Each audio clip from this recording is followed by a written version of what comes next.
The playground, there'll be some volleyball courts, and hopefully someday in the future, and this is future, this is the vision for the future, will be the park office right there.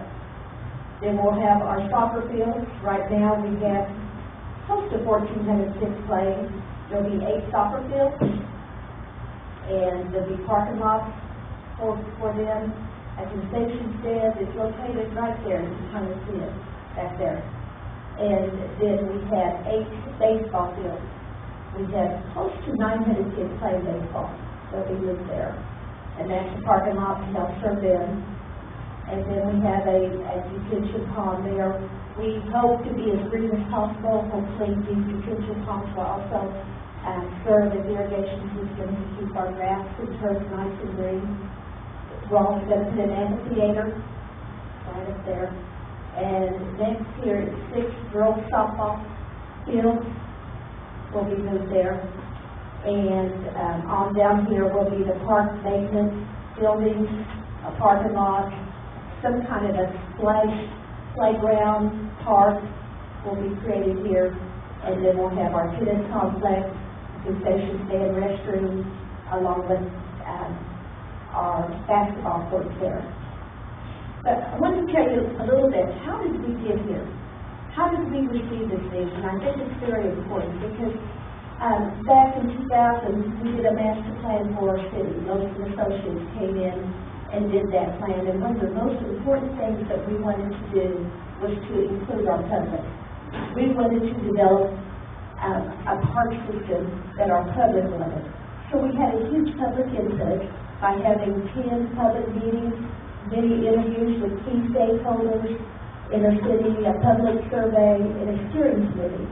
The steering committee met one whole day, and it was comprised of special interest groups and actually anyone who wanted to come. We had 40-plus people, almost 50 people there at that meeting.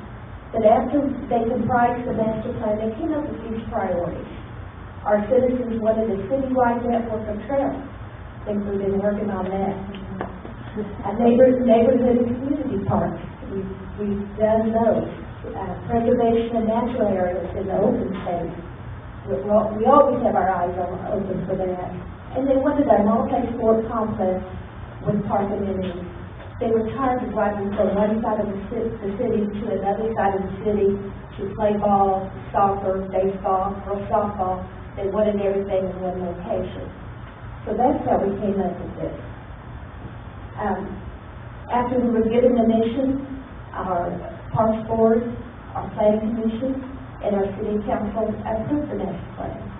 And so it was our responsibility to come up with some sites for this great regional park.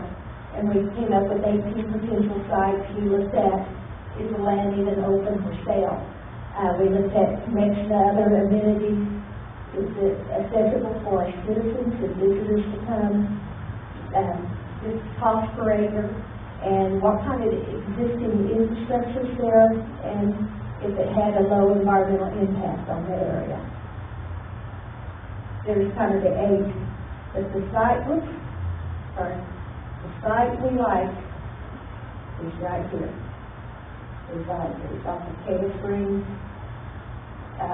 west of I-540, and it was called the Judge Cummings Place. Sorry.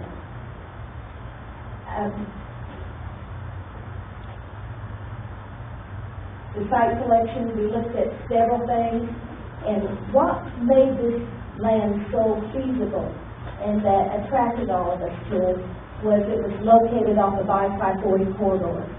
And also the land provided a variety of topography, such as rolling hills, wooded areas.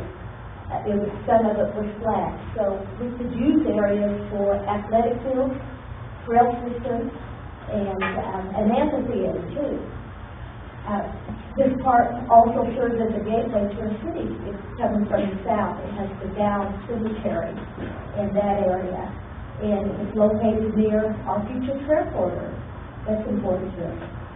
And it also had a positive economic impact. It's close and accessible to this hotels, motels, restaurants, off of I-40. This is the view. Whoops. This one's a little bit different. This is the view. You can actually see Old Main very well from this side. So, this is what we came up with. Our city, we have been saving money. Our city has $4.5 million that we have basically saved from our hotel, motel, restaurant tax. That's not only collected from our citizens, it's collected from our visitors. So, of course, we like them to eat in our parks, to eat hotel, at restaurants, to sleep in our hotels. So, the more you eat out, the more you help in parks, and thank you very much. If you have visitors, take them out, make them stay in the hotel. That will help build our parks. Very important to us. We like to get heads in beds, basically. But our city, with the $4.5 million, what we can do is, with that money, we can build the Great Lawn, and we can build our 6 soccer fields, provide the parking, and the concession restroom that's needed. Our city street bond money, we build Judge Tunney's Road in, will provide that for us. And then we have the $3.5 million bond that is proposed, that was brought before our city council by the A&P Commission. This is just one part of that, though. And the 3.5 would provide the three of the 8 soccer fields and the parking that's associated with it. I'm sorry, baseball fields. Thank you. And also a large pavilion and a large playground area to serve that. We hope through donations, grants, endowments, to see if we can, we'd like to do baseball all at the same time. But that's our plan. This goes before our citizens. It's back to our citizens again. The bond will be up for vote November the 12th. So, that's it.